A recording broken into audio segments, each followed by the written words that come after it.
फटाफट अंदाज में देख लेते हैं दिन भर की तमाम अहम खबरों का अपडेट। प्रधानमंत्री नरेंद्र मोदी आज ब्रुनेई की अपनी पहली द्विपक्षीय यात्रा खत्म करने के बाद सिंगापुर के अपने समकक्ष लॉरेंस वोंग के निमंत्रण पर 2 दिवसीय आधिकारिक यात्रा पर सिंगापुर पहुंचे। सिंगापुर पहुंचते ही प्रधानमंत्री का भारतीय समुदाय के लोगों ने गर्मजोशी से स्वागत किया। इस दौरान प्रधानमंत्री मोदी वहां मौजूद कलाकारों के साथ ढोल बजाते भी नजर आए।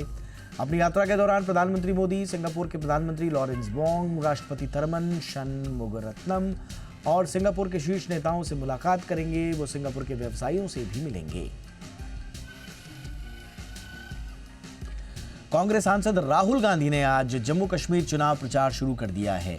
उन्होंने अपनी पहली रैली जम्मू के रामबन में और दूसरी रैली अनंतनाग में की। चुनावी मंच से राहुल गांधी ने बीजेपी और प्रधानमंत्री मोदी को सीधी चुनौती दी और कहा कि वो जम्मू कश्मीर के लोगों को उनका हक दिलाएंगे, यानी जम्मू कश्मीर से जो स्टेटहुड छीना गया है उसे वापस दिलाएंगे। वहीं राहुल गांधी ने बीजेपी को सत्ता से बेदखल करने का भी दावा किया।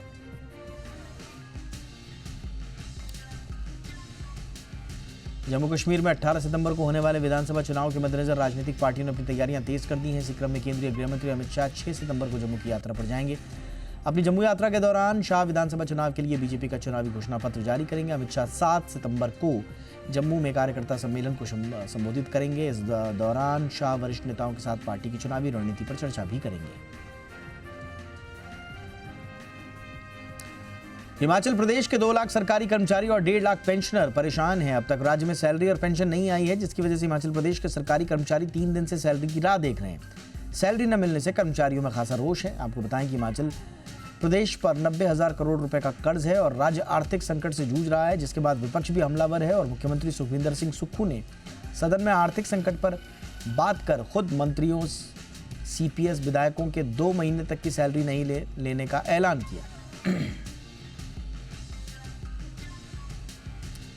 वहीं हिमाचल प्रदेश में दल बदल के कारण अयोग्य घोषित पूर्व विधायकों की पेंशन बंद होगी। पेंशन के अधिकार से वंचित होने पर पूर्व विधायकों ने पिछली रकम की भी वसूली उनसे की जाएगी। दल बदल के खिलाफ आज हिमाचल विधानसभा में विधानसभा सदस्यों का भत्ता और पेंशन विधेयक पास हुआ। विधेयक सदन में चर्चा के बाद पास किया गया। राज्यपाल की मंजूरी के बाद अब विधेयक कानून का रूप ले लेगा। आपको बताएं कि राज्य में सियासी संकट से उबरने के बाद सरकार ने इस तरह के कानून बनाने का कड़ा फैसला लिया था। हरियाणा विधानसभा चुनाव को लेकर जननायक जनता पार्टी जेजेपी और आजाद समाज पार्टी एएसपी गठबंधन ने आज प्रत्याशियों की पहली सूची जारी कर दी। इस लिस्ट में 19 प्रत्याशियों के नाम हैं। 19 उम्मीदवारों में 4 उम्मीदवार आजाद समाज पार्टी और बाकी 15 उम्मीदवार जजपा के हैं। पहली सूची में 19 उम्मीदवारों में पूर्व उप मुख्यमंत्री दुष्यंत चौटाला का नाम भी है। दुष्यंत चौटाला उचाना सीट से चुनाव लड़ेंगे। वहीं दिग्विजय चौटाला डबवाली सीट से उम्मीदवार बनाए गए हैं। मणिपुर में पुलिस और आर्मी के ज्वाइंट ऑपरेशन में राज्य के अलग अलग इलाकों से भारी मात्रा में हथियार और विस्फोटक बरामद किए गए। मणिपुर में 2 समुदायों के बीच शुरू हुआ संघर्ष अब धीरे धीरे उग्रवाद का रूप ले चुका है। सीमा पार से इन उग्रवादियों को हथियार और विस्फोटकों की आपूर्ति की जा रही है और यही वजह है कि भारी मात्रा में हथियार और विस्फोटक बरामद हो रहे हैं। पूरे राज्य में सुरक्षा बलों का यह अभियान जारी है।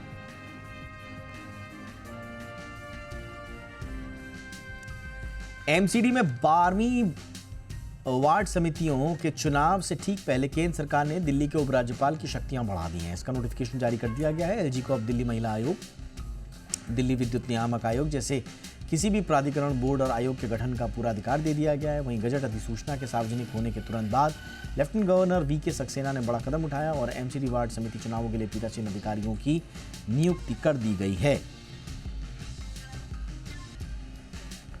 सुजलॉन एनर्जी ने स्टॉक एक्सचेंजेस को बताया कि वो अपने corporate office one earth property की बिक्री के लिए ओई बिजनेस पार्क के साथ करार किया है। उन्होंने इसके तहत सुजलॉन ने ओई बिजनेस पार्क के साथ कन्वेंस डीड पर हस्ताक्षर भी किए हैं। ये सौदा 440 करोड़ रुपए में हुआ है। बिक्री की प्रक्रिया पूरी होने के बाद वन अर्थ प्रॉपर्टी फिर से सुजलॉन को 5 साल के लिए लीज पर दी जाएगी।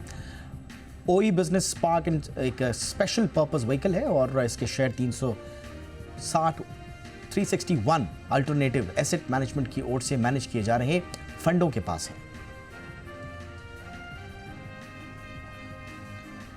कंपनियों को किराए पर कार मुहैया कराने वाली इकॉज मोबिलिटी के शेयरों की आज बाजार में अच्छी एंट्री हुई। एनएसई पर इसके शेयर 17% प्रीमियम के साथ 390 रुपए के भाव पर लिस्ट पे इसके आईपीओ को 64 गुना से ज़्यादा बोली मिली थी। आईपीओ के तहत 334 रुपए के भाव पर शेयर जारी हुए थे। लिस्टिंग के बाद इसके शेयर और ऊपर चढ़े। आखिर में इसका शेयर करीब 33% की मजबूती के साथ 443 के भाव पर बंद हुआ। इकॉस मोबिलिटी के 601 करोड़ का आईपीओ सब्सक्रिप्शन के लिए 28 से 30 अगस्त के बीच खुला था।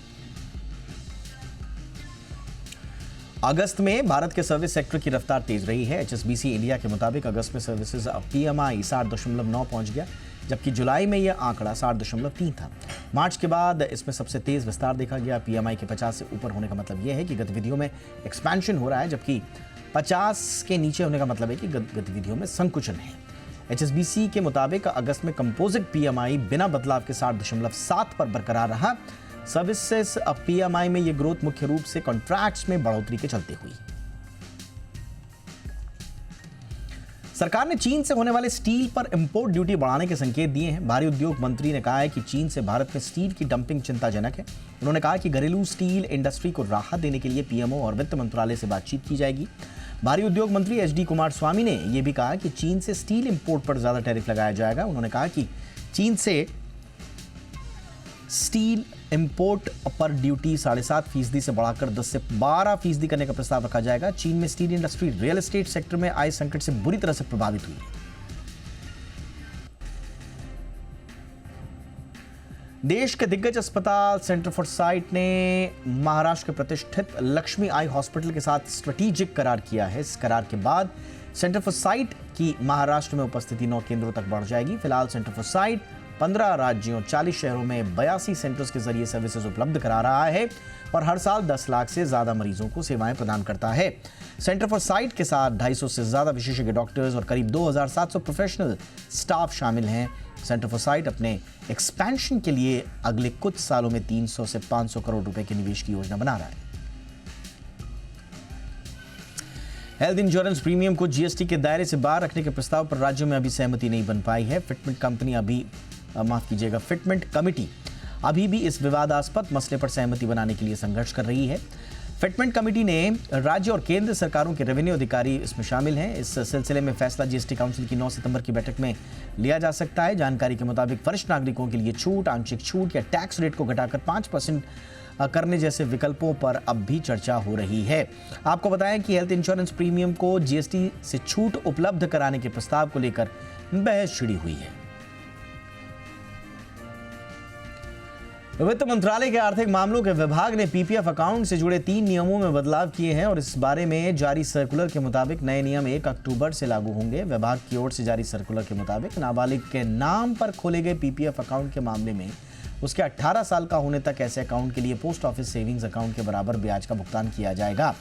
इसके बाद उसे PPF अकाउंट पर लागू ब्याज दर का भुगतान किया जाएगा। एक से ज्यादा PPF अकाउंट रखने पर प्राइमरी अकाउंट पर मौजूदा दर से ब्याज मिलेगा।